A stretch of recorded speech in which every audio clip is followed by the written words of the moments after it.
বানান তো এইভাবে বোয়াল মাছের ডিম ভর্তা। আশা করছি 1 প্লেট ভাত খেয়ে নেবে আপনার বাড়ির কর্তা। চলুন তাহলে কড়াইতে তেল দিয়ে পেঁয়াজগুলোকে লাল লাল করে ভাজুন।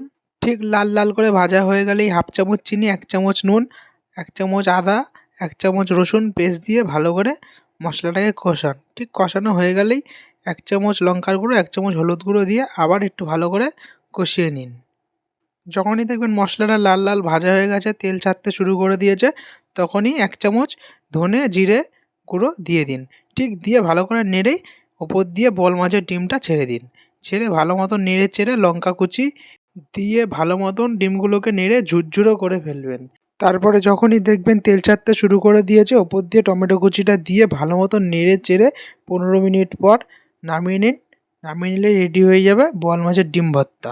এবার যেটার সাথে ইচ্ছে সেটার সাথে খান, ভাত কিংবা রুটি, খেলেই জমে যাবে দুজনের জুটি।